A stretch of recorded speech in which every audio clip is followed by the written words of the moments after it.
Hello दोस्तों, स्वागत करते हैं आप सभी का अपने यूट्यूब चैनल अनूप स्टडी में। फ्रेंड्स, आज हम लोग शुरू करेंगे जो है कि एलसीएम यानी कि लघुत्तम समापवर्तक जो है कि कैसे फाइंड करेंगे हम लोग। इसके जो है पिछले वाले वीडियो में डिस्कस किए से जो है कि हाईएस्ट कॉमन फैक्टर यानी कि एचसीएफ जो है कि फाइंड करना होगा तो कैसे फाइंड करते हैं, और भिन्नों का जो है कि एचसीएफ यदि निकालना होगा तो कैसे फाइंड करेंगे। और हम लोग पिछले वाले वीडियो में वो सब चीज़ें पढ़ चुके हैं, और इस वीडियो में मैं आपको सिखाऊंगा कि लघुत्तम समापवर्तक कैसे निकालेंगे, और अंश और हर में यदि आपके वैल्यू दिए गए हैं और यदि उनका आपको लसा निकालना होगा तो कैसे आप फाइंड करेंगे। दोनों हम लोग जो है कि चीज़ें देखेंगे। इसके बाद आपको हम समझाएंगे इसी में जो है कि मसा और लसा में संबंध क्या होता है, फार्मूला भी हम बताएंगे कि उसका फार्मूला जो है कि आपका क्या होता है। ठीक है, चलिए हम लोग बात करते हैं लघुत्तम समापवर्तक यानी किसी भी संख्या का लघुत्तम समापवर्तक। आप लोग जो है पिछली कक्षाओं में पढ़े होंगे ये सब, लेकिन मैं एक बार रिपीट कर दे रहा हूँ, ठीक है, ताकि आपको अच्छी तरह समझ में सब कुछ आता रहे। देखिए, इसमें जो है कि आपको लघुत्तम समापवर्तक निकालना है तो देखिए जो है कि हम लोग पढ़े थे एचसीएफ, और इसमें हम लोग डिस्कस करेंगे एलसीएम का, ठीक है ना। तो एचसीएफ हम लोग पढ़ चुके हैं। तो एचसीएफ में हम लोग उन संख्याओं को लेते थे जो सभी में कॉमन होता है, वही आपका एचसीएफ में होता है। और एलसीएम में आप ऐसे निकालेंगे कि जो कॉमन सभी में नहीं होगा उसको भी रखेंगे और जो कॉमन होगा उसको भी रखेंगे। तो देखिए एलसीएम जो है हम लोग इसमें पढ़ेंगे एलसीएम, और एचसीएफ का आप लोग जो है वीडियो अभी नहीं देख पाए हैं तो नीचे डिस्क्रिप्शन में लिंक दिया गया है, जाकर आप वहाँ से देख सकते हैं, या हमारे प्ले लिस्ट में जाइएगा। प्ले लिस्ट में जो एक प्रत्येक दिन का वीडियो वहाँ पे सेव किया गया, आपको डेट वाइज वीडियो करके वहाँ पे मिलता रहेगा। चलिए बात कर लेते हैं एलसीएम का, ठीक है। देखिए, जैसे मान लीजिए एक 18 हो जाए, एक आपका जो है कि 14 हो जाए, ठीक है। और चलिए पहले छोटी संख्या से हम लोग ले लेते हैं। एक आपका 18 हो गया, दूसरा क्या होगा 14 हो गया। इनका कह रहे कि जो है कि इसका एलसीएम पता कीजिए कि एलसीएम जो है आपका कितना होगा, यानी कि लघुत्तम समापवर्तक आपका कितना होगा, 18 और कितने का 14 का, ठीक है। देखिए पहले हम लोग आप जो है कि गुणनखंड विधि से भी कर सकते हैं या भाग विधि से भी आप लोग निकाल सकते हैं। तो यहाँ पर देखिए पहले हम लोग ऐसे जो है डिवाइड करके देख लेते हैं कैसे आप जो है कि निकालेंगे 18 और 14 का, ठीक है। तो पहले 18 को हम लोग तोड़ेंगे, 18 क्या करेंगे तोड़ेंगे,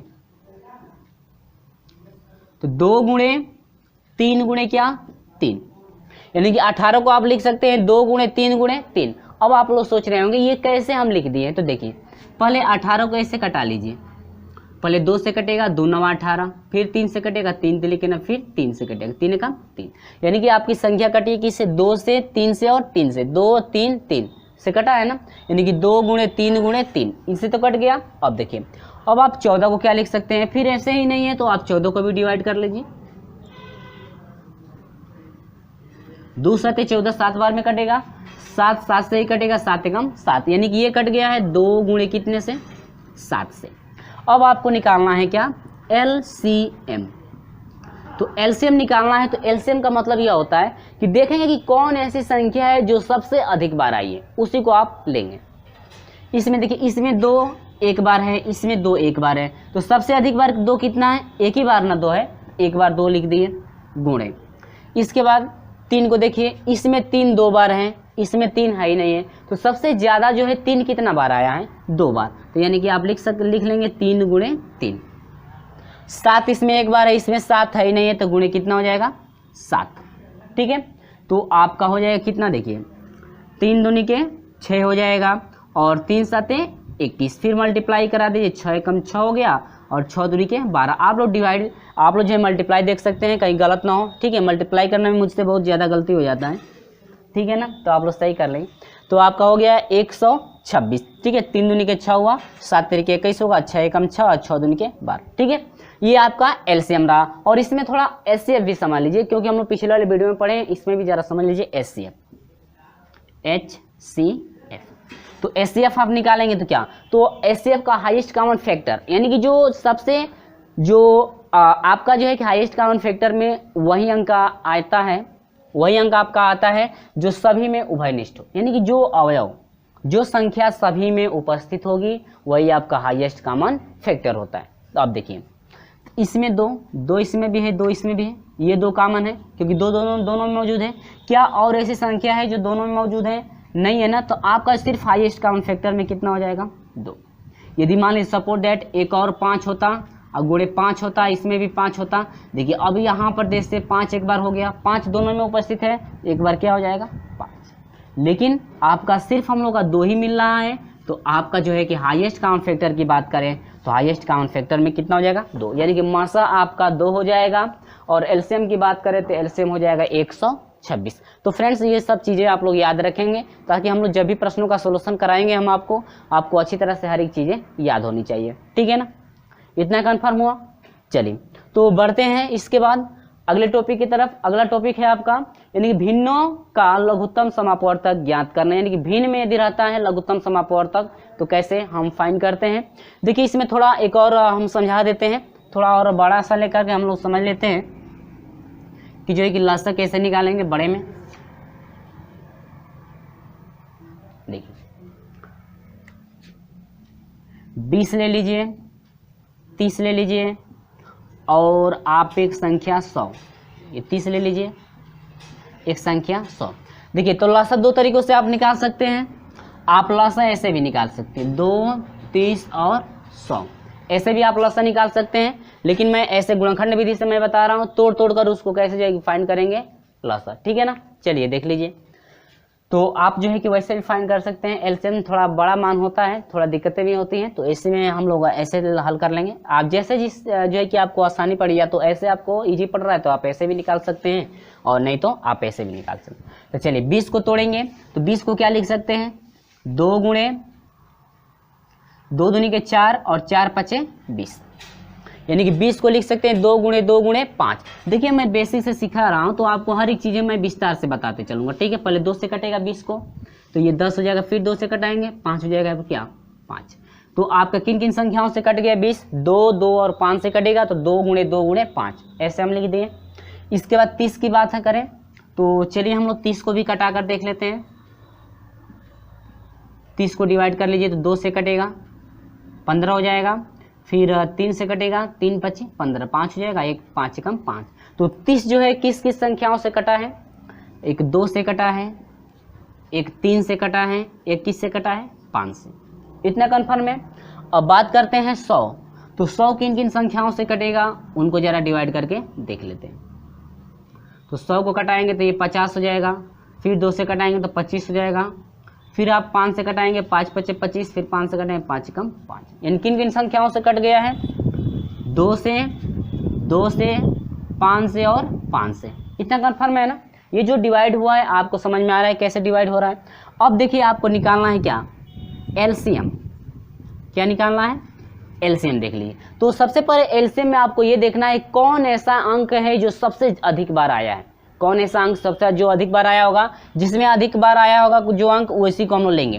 देखिए इसमें 1 2 इसमें 2 बार है, इसमें 1 बार है, इसमें 2 बार। तो सबसे ज़्यादा 2 का बार है, 2 बार है ना, सबसे ज़्यादा 2, तो आप 2 बार 2 लिखेंगे, ठीक है। अब इसके बाद बात करते हैं यहाँ पे 3 की बात कर लें तो 3 इसमें 1 बार है और किसी में 3 है ही नहीं है, तो 1 बार 3। 5 सबसे ज़्यादा क बार है, इसमें 1 बार है, इसमें 1 बार, इसमें 2 बार। तो सबसे ज़्यादा क बार है 2 बार, ठीक है ना। मल्टीप्लाई करा दीजिए इनका, देखिए 25 और 2 दूनी के आपका 4 हो जाएगा, 5 पचे 25 हो जाएगा, ठीक है, गुणे 3 हो गया ना, यहाँ पर मैं लिख ले रहा हूँ। और 25 चौको 100 हो जाएगा और 100 3 300, यानी कि जो एलसीएम फाइंड हुआ मेरे प्रिय छात्रों आपको कितना हो गया 300, ठीक है। ये सब समझ में आ रहा है, ठीक है। तो उम्मीद है फ्रेंड्स ये सभी चीज़ें जो मैं बताया हूँ आपको एलसीएम कैसे फाइंड करना है 3 का, तो आप लोग ऐसे निकाल लेंगे एलसीएम। अब जरा हाईएस्ट कॉमन फैक्टर देखते हैं। तो हाईएस्ट कॉमन एचसीएफ जो है, एचसीएफ में आपका वही अंक लिया जाएगा जो सभी में सबसे ज़्यादा बार है, जो सभी में आपका उपस्थित होता है वही आपका एचसीएफ होता है। तो कौन ऐसा अंक है जो सभी में मौजूद है, जो अंक सभी में मौजूद होगा वही आपका एचसीएफ होता है। तो कौन ऐसा अंक है जो सभी में है 2 1 बार, यानी 1 2 इसमें 1 2, यानी कि 2 जो है आपका सभी में है तो 1 2 हो जाएगा।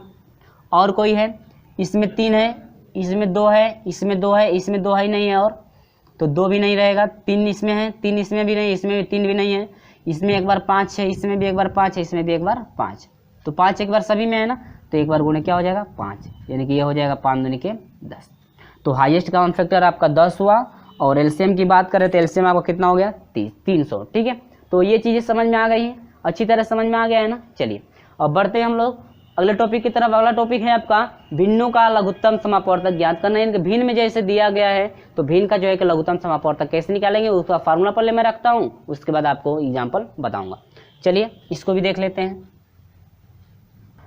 तो देखिए फ्रेंड्स, यहाँ पर हम लोग बात करते हैं कि जो यहाँ पर आपको फार्मूला बताया जाएगा कि भिन्नों का लघुत्तम समापवर्तक जो है कैसे ज्ञात किया जाता है भिन्नों का। क्योंकि पिछले वाले वीडियो में हम लोग पढ़े थे, जो मौसा निकालने के लिए हम लोग पढ़े थे, उसमें भी था कि भिन्नों का जो है कि मौसा जो है कैसे फाइंड करेंगे। अंश और हर में जो भी मान दिए गए हैं उनका यदि आपको लसन जो है कि मौसा निकालना होगा तो कैसे जो है ज्ञात करेंगे, उनका जो है कि फार्मूला जो है कि बताया गया था पिछले वाले वीडियो में, सॉल्यूशन कराया भी गया था, एग्जाम्पल भी लेकर के कैसे जो है कि आप फाइंड करेंगे। इसमें भी मैं लेकर चलता हूँ कि सूत्र जो है भिन्नों का जब भी निकालना होगा लघुत्तम समापवर्तक, तो इसका सूत्र क्या होता है पहले मैं सूत्र रखता हूँ, इसके बाद जो है कि मैं एग्जाम्पल बताऊंगा आपको। ठीक है, तो यहाँ पर मैं ले लेता हूँ कि लघुत्तम समापवर्तक जो है कि आपको लघुत्तम समापवर्तक यदि निकालना होगा, क्या निकालना होगा, लघुत्तम समापवर्त यदि निकालना होगा, समापवर्त, तो इसके लिए फार्मूला होता है क्या, देखिए अंशों का लसा। ठीक है, अंशों का लसा चाहिए। अब आटा में हरों का क्या निकालना है आपको, हरों का मासा। ठीक है, ये आपका फार्मूला है, यानी कि अंश और हर में जो भी वैल्यू दिए गए हैं यदि उनका आपको लसा निकालना होगा, यानी कि लघुत्तम समापवर्तक निकालना होगा, तो सबसे पहले आपको करना क्या होगा कि लघुत्तम समापवर्तक निकालना है अंश और हरों का। अंश और हर में जो भी वैल्यू दिए गए हैं उनका यदि लघुत्तम समापवर्तक निकालना है तो फार्मूला कहता है कि अंशों का आपको लसा चाहिए, अंशों का आपको लसा निकालना है। अब बाटा में हरों का क्या चाहिए, मौसम। जैसे एग्जाम्पल के तौर पर मैं ले लेता हूँ। ठीक है, एग्जाम्पल के तौर पर मैं ले रहा हूँ 2 बटा में आपका, जिससे माने 3 बटा में आपका 4 हो। ठीक है, और यहाँ पर मैं ले लेता हूँ 5 बटा में जैसे 6 हो, यहाँ पर 9 बटा में जैसे मान लीजिए 9 तो बहुत ज़्यादा बड़ा हो जाएगा। ठीक है, ये 4 बटा में आप जैसे आप कर लीजिए 3। ठीक है ना, 3 नहीं करेंगे तो आप जो है कि 8 भी ले लीजिए, कोई दिक्कत नहीं है। का लसा ज्ञात कीजिए।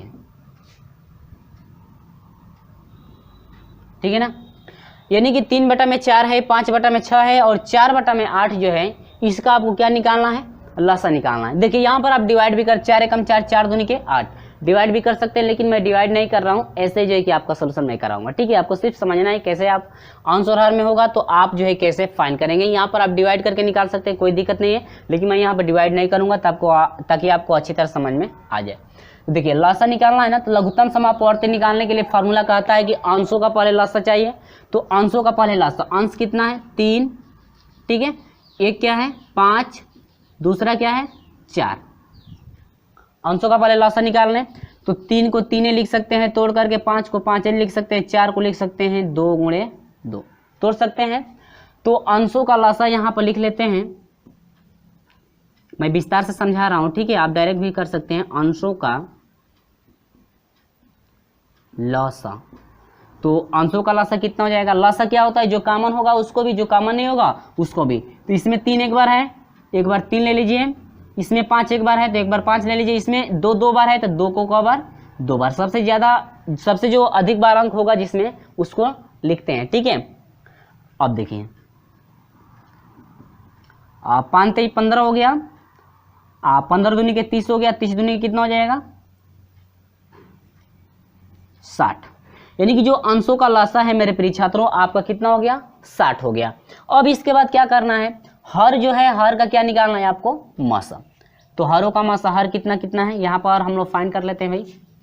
हर आपका है 4 है, ठीक है, एक क्या है 6 है, दूसरा क्या है 8, तोड़ लीजिए। तो 4 को क्या लिख सकते हैं 2 गुणे 2, 2 दूनी के 4, 4 को 2 गुणे 2 के रूप में तोड़ सकते हैं। 6 को तोड़ सकते हैं 2 गुणे 3, 2 3 6 हो जाएगा। 8 को तोड़ सकते हैं 2 गुणे क्या 2, 2 दूनी के 4 दूनी के क्या 8। ठीक है, ऐसे तोड़ लिए। अब आपको मासा निकालना है ना, तो यहाँ पर लिखेंगे आप हरों का मासा।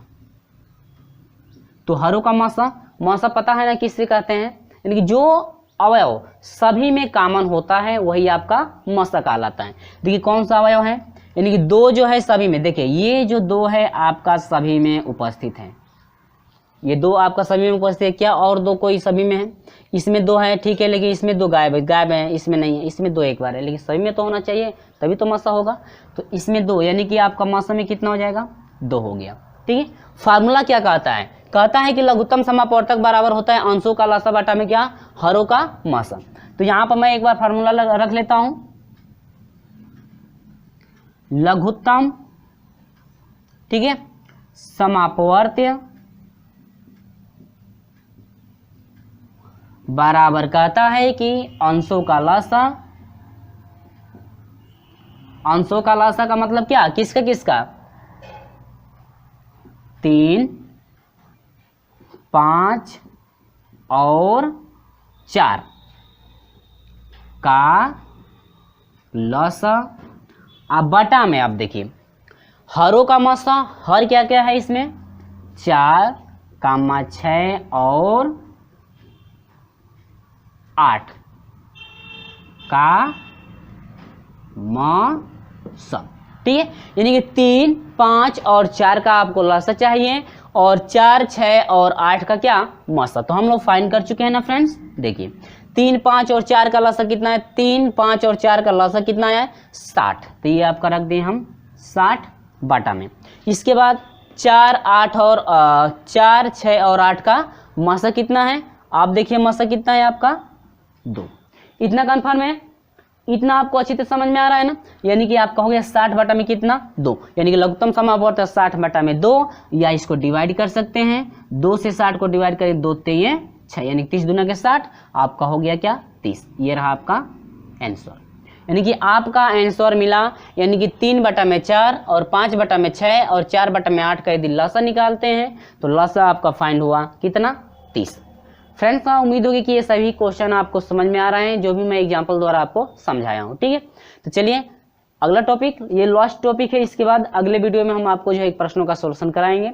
चलिए अंतिम टॉपिक है, कह रहा है कि संख्याओं के मासा और लासा में संबंध क्या होता है। ठीक है, आपको 2 संख्याएं दी रहेंगी, उनका यदि लासा आपको दिया रहेगा और मासा इन फाइंड करना होगा तो कैसे फार्मूले के द्वारा आप निकालेंगे। तो पहले लासा और मासा में संबंध देखते हैं कि संबंध क्या होता है, इसके बाद हम एग्जाम्पल आपको समझाएंगे। तो चलिए शुरू करते हैं अगला टॉपिक। अगला टॉपिक है संख्याओं के मासा और लासा में संबंध। तो देखिए इसका संबंध क्या होता है। फ्रेंड्स ये उम्मीद होगी कि आपको अच्छी तरह से जो भी मैं चीज़ें बताया हूँ आपको समझ में आ गया होगा स्टेप बाय स्टेप। और हाँ, वीडियो आपको अच्छा लगता है तो वीडियो को लाइक शेयर जरूर करते जाइएगा। चलिए बात कर लेते हैं अगले टॉपिक की तरफ, जो कि इस वीडियो का अंतिम टॉपिक है। इसके बाद हम आपको लेकर आएंगे आपके साथ अगले वीडियो में जो है कि प्रश्नों का सलूशन, जो है प्रश्नों का सलूशन कैसे करें। देखिए सब ये सब जो है कि बेसिक चीज़ें हम लोग पढ़ लेंगे ना, तो प्रश्नों का सलूशन करने में हम लोग को आसानी होती है। ठीक है, चलिए अगला टॉपिक है संख्याओं के मासा और लासा में संबंध। ठीक है, तो मैं हेडिंग लिखता हूँ,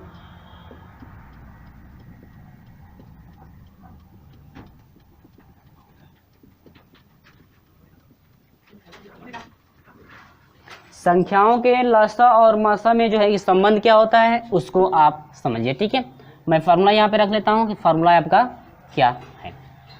तो देखिए फार्मूला आपका कहता है कि पहली संख्या गुणे दूसरी संख्या। फार्मूला आपका होता है, देखिए पहली संख्या पहली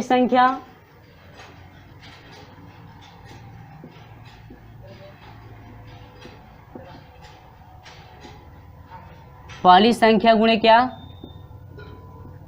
दूसरी संख्या बराबर आपका होता है लासा गुणे क्या मासा। यानी कि देखिए फार्मूला कहता है क्या, यानी कि पहली संख्या गुणे दूसरी संख्या बराबर होता है लसा गुणे मासा। आपका ये जो है लसा और मासा में जो है कि आपका ये संबंध होता है मेरे प्रिय छात्रों, यानी कि लसा और मासा में यदि आपसे कोई पूछता है कि संबंध क्या होता है, तो लसा और मासा में संबंध ये होता है कि पहली संख्या गुणे दूसरी संख्या इक्वल टू लसा गुणे मासा। ठीक है, देखिए अब ये आपका संबंध हो गया ना, ये आपका यही संबंध आपका फार्मूला कहलाता है। अब इसी के अनुसार हम लोग जो है कि जो आपसे कहेगा वो हम लोग फाइंड कर सकते हैं। देखिए यदि मान लीजिए दो संख्याएं दे दी गई, उनका यदि मासा आपको दे दिया गया तो आसानी से लसा फाइंड करना है, तो कैसे फाइंड करेंगे? देखिए ये आपकी पहली संख्या है, ये क्या है? दूसरी संख्या है, लसा और क्या? मासा। आप कैसे निकालेंगे? देखिए ये जो आपका संबंध रखा गया है, इस संबंध से आपके 4 फार्मूले निकलते हैं। कितने फार्मूले निकलते हैं? 4। जैसे मान लीजिए कभी दूसरी संख्या दे दिया, लसा और मासा दे दिया, और आपको निकालना होगा पहली संख्या। देखिए पहली संख्या ज्ञात करने के लिए क्या फार्मूला होता है? पहली संख्या। देखिए ये तो आपका ये संबंध हो गया, इसी संबंध से 4 फार्मूले आपके जो है कि फाइंड किए जाएंगे। तो पहली संख्या यदि पता करनी हो तो पहली संख्या पता करने के लिए आपको क्या क्या चाहिए? लसा आपको पता होना चाहिए, गुणे क्या? मासा। ठीक है, और डिवाइड बाई क्या? दूसरी संख्या। देखिए ये पहला फार्मूला रहा। ठीक है,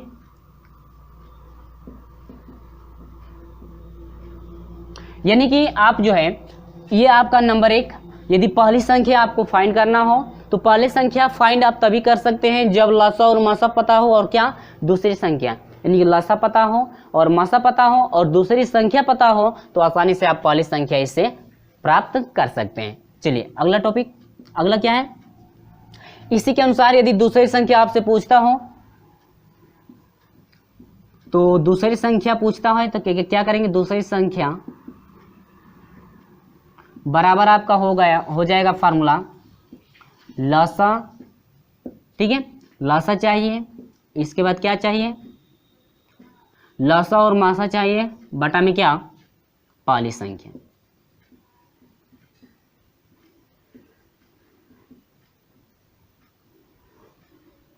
ठीक है, ये दूसरा रहा। तीसरे की बात कर लें तो अब देखिए दूसरी संख्या पहली संख्या मालूम है और लसा यदि मालूम है तो आसानी से मासा निकाल सकते हैं, या यदि मासा मालूम है तो आसानी से लसा निकाल सकते हैं। अब देखिए यदि आपको लसा निकालना हो और लसा निकालना हो तो लसा निकाल पाएंगे आप तभी जब क्या मालूम हो? पहली संख्या मालूम हो और गुणे क्या? दूसरी संख्या।